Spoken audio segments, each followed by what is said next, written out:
Hello नमस्ते welcome और welcome back to the educational channel of Botany Adda में आप सभी का स्वागत है। गाइस आज मैं आपको डीएनए की संरचना यानी स्ट्रक्चर ऑफ डीएनए के बारे में बताने वाली हूँ। इसके अंतर्गत हम मोस्ट इम्पॉर्टेंट टॉपिक को कवर करेंगे जो कि आपका वॉटसन और क्रिक का double helix model. Very very very important है, काफ़ी ईजी लैंग्वेज में मैं आपको एक्सप्लेन करूँगी विथ डायग्राम। सो वीडियो के एंड तक बने रहिएगा। चलिए स्टार्ट करते हैं डीएनए की संरचना। सो इसकी संरचना को बताने से पहले मैं आपको डीएनए के बारे में एक्सप्लेन कर देती हूँ थोड़ा सा, देन इसके बाद हम इसका स्ट्रक्चर देखेंगे। सो डीएनए जो है वो जीवों के शरीर में मिलने वाला अत्यंत महत्वपूर्ण जैव रासायनिक यौगिक होता है। जैसा कि मैंने आपको बताया पिछली वीडियो में, ये काफ़ी इम्पॉर्टेंट होता है आपका डीएनए, जो कि जैव रासायनिक यौगिक होता है। ठीक है, सभी जैव रासायनिक क्रियाओं के जो संदेश हैं वो डीएनए के द्वारा ही कोडित होते हैं। अतः डीएनए को संदेशों का निहित टेप भी कहा जाता है। क्यों? क्योंकि इसके द्वारा ही काफ़ी सारे जो संदेश होते हैं, सूचनाएं होती हैं, वो डीएनए के द्वारा ही कोडित होती हैं। इसीलिए इन्हें संदेशों का निहित टेप कहा जाता है। यह एक पीढ़ी से दूसरी पीढ़ी में सूचनाओं को संचारित करता है। ठीक है, एक पीढ़ी से दूसरी पीढ़ी में जो भी सूचनाएं होती हैं, जो भी कैरेक्टर्स होते हैं, वो डीएनए के द्वारा ही संचारित होते हैं। देन ये जो आपका डीएनए होता है, इसका मॉलिक्यूलर वेट होता है 10⁶ से 10⁹ डाल्टन के समथिंग, इसका जो है वो मॉलिक्यूलर वेट होता है। ठीक है, तो ये हुआ आपका डीएनए, जो कि काफ़ी इंपॉर्टेंट जैव रासायनिक आपका यौगिक होता है। अब हम देखते हैं इसकी संरचना।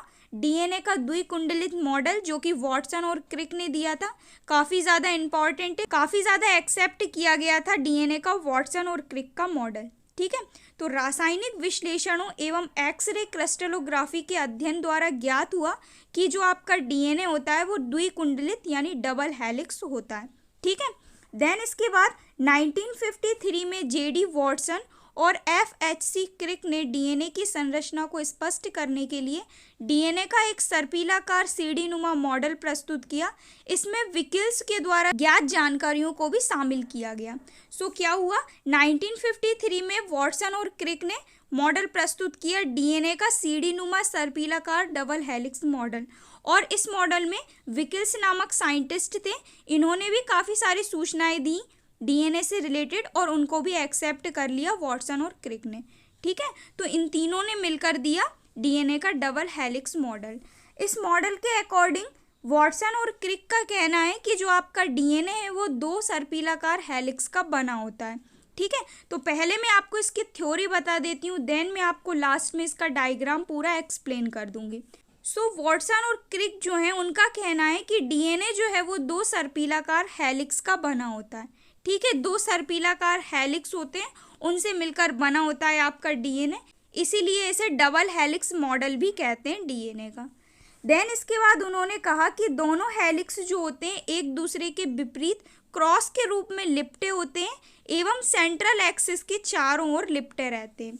ठीक है, एक दूसरे के समांतर नहीं रहते हैं, ये प्रति समांतर रहते हैं, एक दूसरे के क्रॉस के रूप में रहते हैं, अपोजिट रहते हैं इनके हेलिक्स, और सेंट्रल एक्सिस के चारों ओर जो है वो ये लिपटे रहते हैं। ठीक है, चलिए मैं आपको इसका डायग्राम बता देती हूँ, थोड़ा सा आपको क्लियर हो जाएगा। इस टाइप का होता है आपका वॉटसन और क्रिक का डबल हेलिक्स मॉडल डीएनए का। ठीक है, सो ये जो आपको दिख रहा है 2 हेलिक्स है, 5' और 3', ये 2 सिरे आपको दिख रहे हैं, ये 2 हेलिक्स हैं डीएनए के। ठीक है, इन 2 हेलिक्स से मिलकर बना होता है आपका डीएनए। जैसा कि आपको दिख रहा है ये दोनों ही हेलिक्स, दोनों ही सिरे जो हैं वो एक दूसरे के क्रॉस हैं, एक दूसरे के प्रति समांतर है, ना कि एक दूसरे के समांतर। तो यही कहा गया है डीएनए के जो दोनों हेलिक्स होते हैं वो एक दूसरे के प्रति समांतर होते हैं। ठीक है, सेंट्रल एक्सिस के चारों ओर लिपटे रहते हैं और 2 हेलिक्स से मिलकर आपका डीएनए जो है वो बना होता है। ठीक है, देन इसके बाद वॉटसन और क्रिक का कहना है कि जो आपका डीएनए अणु है इसका व्यास 20 एंगस्ट्रॉम होता है। ठीक है, जो आपका डीएनए अणु है उसका व्यास 20 एंगस्ट्रॉम है, ऐसा वॉटसन और क्रिक ने कहा।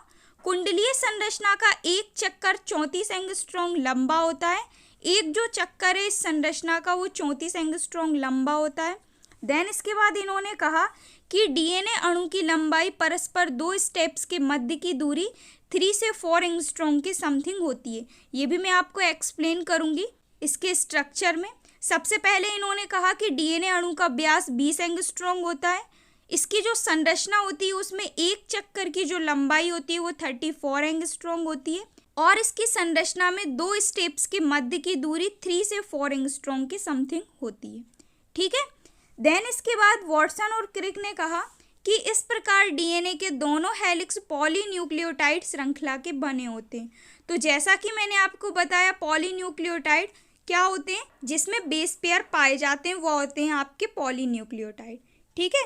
तो वॉटसन और क्रिक ने कहा डीएनए के दोनों हेलिक्स पॉलीन्यूक्लियोटाइड श्रृंखला के बने होते हैं।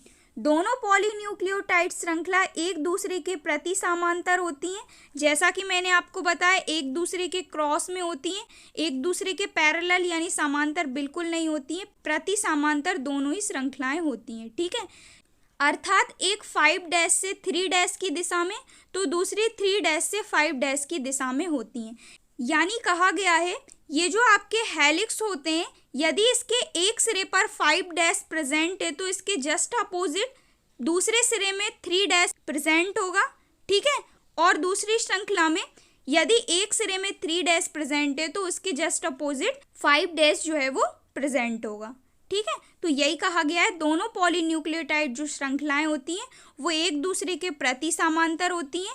यदि एक दिशा 3' 5' है तो दूसरी दिशा 5' 3' होगी, दोनों ही हेलिक्स की। ठीक है। देन इसके बाद दिया गया है पॉलीन्यूक्लियोटाइड श्रृंखला का प्रत्येक न्यूक्लियोटाइड मोनोमर 3 घटकों का बना होता है, जो कि होते हैं आपके शर्करा, फॉस्फोरिक एसिड और नाइट्रोजनी क्षार। नाइट्रोजनी क्षारक के अंतर्गत पिरिमिडीन और प्यूरिन का बना होता है। ठीक है। तो जो आपका पॉलीन्यूक्लियोटाइड है जिससे मिलकर आपका डीएनए बना है वो 3 घटकों से मिलकर बना होता है, शर्करा, फॉस्फोरिक एसिड और नाइट्रोजिनस बेस। जैसा कि मैंने आपको पिछली वीडियोस में भी एक्सप्लेन किया हुआ है, जो आपके पॉलीन्यूक्लियोटाइड हैं वो इन 3 घटकों से मिलकर बने होते हैं। तो स्वाभाविक सी बात है, डीएनए भी इन 3 मोनोमर का, इन 3 घटकों का बना होता है। ठीक है। दोनों न्यूक्लियोटाइड श्रृंखला में प्यूरिन और पिरिमिडीन की मात्रा समान होती है, क्योंकि इन्हीं से मिलकर ये बने होते हैं। ठीक है। ऐसा नहीं है कि एक हेलिक्स में प्यूरिन की मात्रा ज़्यादा है तो दूसरे हेलिक्स में पिरिमिडीन की मात्रा ज़्यादा है। दोनों में प्यूरिन और पिरिमिडीन की मात्रा जो है वो समान होती है, इक्वल होती है। ठीक है। देन इसके बाद दिया गया है दोनों ही न्यूक्लियोटाइड श्रृंखलाएं एक दूसरे के पूरक होती हैं, एक दूसरे के प्रति समांतर होती हैं, क्रॉस में होती हैं। यदि एक श्रृंखला में एडेनिन प्रेजेंट है तो उसके ठीक सामने दूसरी श्रृंखला में थाइमिन प्रेजेंट होगा। यदि एक श्रृंखला में गुवानिन प्रेजेंट है तो उसके ठीक सामने दूसरी श्रृंखला में साइटोसिन प्रेजेंट होगा। इस टाइप से दोनों ही जो श्रृंखलाएं हैं वो एक दूसरे के प्रति समांतर या पूरक होती हैं, ना कि समान। ठीक है। सो यही कहा गया है, दोनों ही जो हेलिक्स की श्रृंखलाएं हैं वो एक दूसरे के प्रति समांतर होती हैं और इनके अंतर्गत प्रेजेंट होते हैं आपके नाइट्रोजिनस बेस, जो कि आपकी एडेनिन और थाइमिन होते हैं, गवानिन और साइटोसिन होते हैं। एक तरफ यदि आपका एडेनिन है तो उसके ठीक सामने थाइमिन होगा, यदि एक तरफ आपका गवानिन है तो उसके ठीक सामने दूसरी श्रृंखला में साइटोसिन होगा। ठीक है। तो इस टाइप से दोनों ही श्रृंखलाएं एक दूसरे के पूरक होती हैं। देन इसके बाद दिया गया है ए व टी यानी एडेनिन और थाइमिन, सी व जी यानी गवानिन और साइटोसिन के मध्य हाइड्रोजन बॉन्ड पाए जाते हैं। ए व टी के मध्य 2 हाइड्रोजन बॉन्ड और सी व जी के मध्य 3 हाइड्रोजन बॉन्ड पाए जाते हैं। चलिए अब मैं आपको इसको डायग्राम के थ्रू पूरा एक्सप्लेन कर देती हूँ। सो सबसे पहली बात, इस टाइप से होता है आपका ये डबल हेलिक्स मॉडल डीएनए का। ठीक है। तो क्या कहा गया कि ये जो आपका डीएनए का डबल हेलिक्स मॉडल है, इसके अकॉर्डिंग डीएनए आपका 2 हेलिक्स से मिलकर बना होता है और दोनों ही हेलिक्स जो है वो एक दूसरे के प्रति समांतर होते हैं और सेंट्रल एक्सिस के चारों ओर लिपटे होते हैं। ठीक है। देन इसके बाद कहा गया है कि डीएनए अणु का व्यास जो है वो 20 एंगस्ट्रॉम होता है। ये देखिए ऊपर की ओर एरो में आपको शो हो रहा है 20 एंगस्ट्रॉम इसका व्यास होता है। ठीक है। देन इसके बाद कहा गया है इसकी जो संरचना है उसका एक चक्कर 34 एंगस्ट्रॉम लंबा होता है। सो देखिए आपको शो हो रहा होगा, इसकी जो लंबाई है एक चक्कर की वो 34 एंगस्ट्रॉम इसकी पिच होती है। ठीक है। देन इसके बाद दिया गया है डीएनए अणु की लंबाई की जो स्टेप्स होते हैं वो 2 स्टेप्स के मध्य की दूरी 3 से 4 एंगस्ट्रॉम होती है। सो देखिए ऊपर की ओर बेस पेयर के जस्ट सामने 3 से 4 एंगस्ट्रॉम इसके 2 स्टेप्स के मध्य की दूरी है। ठीक है, सभी एरोज में मैंने आपको बताया हुआ है, ध्यान से देखिए, आपको बिल्कुल क्लियर होता जाएगा। देन इसके बाद कहा गया है कि डीएनए के दोनों ही जो हेलिक्स हैं वो पॉलीन्यूक्लियोटाइड श्रृंखला के बने होते हैं। पॉलीन्यूक्लियोटाइड यानी कि इनमें 3 घटक प्रेजेंट होते हैं, नाइट्रोजिनस बेस, शर्करा और फॉस्फोरिक एसिड। मेनली इसमें प्यूरिन और पिरिमिडिन की मात्रा समान होती है। बीच में आपको दिख रहे हैं इसमें nitrogenous base, adenine, thymine, guanine और साइटोसिन। एडिनिन के जस्ट सामने थाइमिन है और गवानीन के जस्ट सामने साइटोसिन है। इनके मध्य में हाइड्रोजन बॉन्ड भी प्रेजेंट होते हैं। ए व टी के मध्य 2 हाइड्रोजन बॉन्ड जैसा कि आपको दिख रहा है। सी व जी के मध्य 3 हाइड्रोजन बॉन्ड पाए जाते हैं। ठीक है, देन इसके बाद कहा गया है इनकी जो श्रृंखलाएं होती हैं वो एक दूसरे के पूरक होती हैं, एक दूसरे से क्रॉस के रूप में होती हैं। ठीक है, यदि एक श्रृंखला में एडिनिन प्रेजेंट है तो इसके जस्ट सामने थाइमिन प्रेजेंट होगा। यदि एक श्रृंखला में गवानीन प्रेजेंट है तो इसके ठीक सामने साइटोसिन प्रेजेंट होगा। इस टाइप से इसकी जो श्रृंखलाएं हैं वो एक दूसरे के पूरक होती हैं या एक दूसरे के प्रति समांतर होती हैं। ठीक है, ना कि एक दूसरे के समांतर यानी समान। ठीक है, सो यही कहा गया है पूरे ही मॉडल में। देन इसके बाद कहा गया है कि यदि एक सिरे पर 5 डैश प्रेजेंट है तो इसके जस्ट अपोजिट सिरे में 3 डैश प्रेजेंट होगा। ये देखिए, एक सिरे में 5 डैश प्रेजेंट है तो इसके जस्ट ऊपर 3 डैश प्रेजेंट है। ठीक है, वहीं ऊपर की ओर यदि 5 डैश प्रेजेंट है तो इसके जस्ट नीचे की ओर 3 डैश प्रेजेंट है। यही कहा गया है, इसके अलावा कुछ भी नहीं कहा गया है इस मॉडल में। ठीक है, देन इसके बाद अब हम बढ़ते हैं आगे की ओर।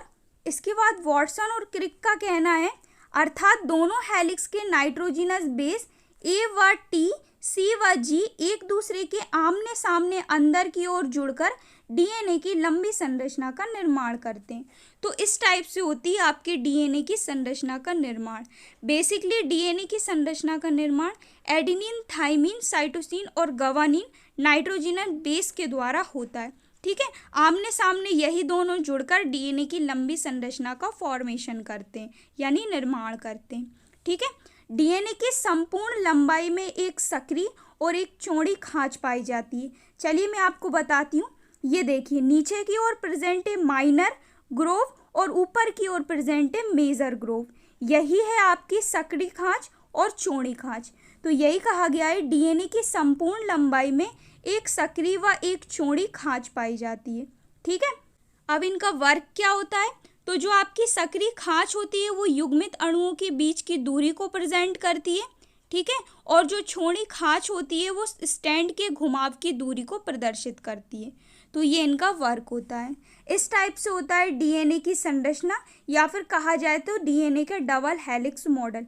काफ़ी ज़्यादा इम्पॉर्टेंट है, यदि आपको समझ नहीं आया हो तो एक बार और वीडियो को आप देख सकते हैं। ठीक है, लेकिन इस टॉपिक को छोड़िएगा नहीं। इसके बाद दिया गया है, इस प्रकार वॉटसन और क्रिक के द्वारा प्रस्तावित डीएनए का मॉडल को पूर्ण समर्थन प्राप्त हुआ। यानी ये जो आपका मॉडल है इसको सबसे ज़्यादा एक्सेप्ट किया गया साइंटिस्टों के द्वारा। ठीक है, देन इसके बाद इस कार्य के लिए वॉटसन और क्रिक एवं विलिंग्स के काफ़ी सारे जो हैं वो डीएनए के द्वारा दी गई जानकारियों को एक्सेप्ट किया गया विलिंग्स की। तो इसीलिए वॉटसन, क्रिक और विलिंग्स के द्वारा 1962 में नोबेल पुरस्कार से सम्मानित किया इन तीनों को। ठीक है, तो ये हुआ आपका डीएनए का स्ट्रक्चर, डीएनए का डबल हेलिक्स मॉडल जो कि वॉटसन, क्रिक ने दिया था, और इसी के अंतर्गत विलिंग्स की काफ़ी सारी जो जानकारियां हैं उनको भी कलेक्ट किया गया था। तीनों ने मिलाकर डीएनए का एक डबल हेलिक्स मॉडल प्रस्तुत किया, जिसे डीएनए का द्विकुंडलित मॉडल के नाम से भी जाना जाता है। आई होप वीडियो आपको क्लियर हुआ होगा। कोई भी डाउट हो आप मुझे कमेंट कर सकते हैं। सो मिलते हैं नेक्स्ट वीडियो में न्यू टॉपिक के साथ। गाइज, इसका जो भी डायग्राम होगा वो मैं आपको कम्युनिटी में अपलोड कर दूंगी, तो आप वहाँ से स्क्रीनशॉट ले सकते हैं। इसका नोट्स जो है वो मैं टेलीग्राम पर अपलोड करूँगी। जब इनके सारे नोट्स जो है वो कवर हो जाएंगे, अच्छी तरह से कंप्लीट हो जाएंगे, तब मैं आपको टेलीग्राम पर अपलोड कर दूंगी। ठीक है, सो मिलते हैं नेक्स्ट वीडियो में न्यू टॉपिक के साथ। Thank you so much for watching. Keep on learning.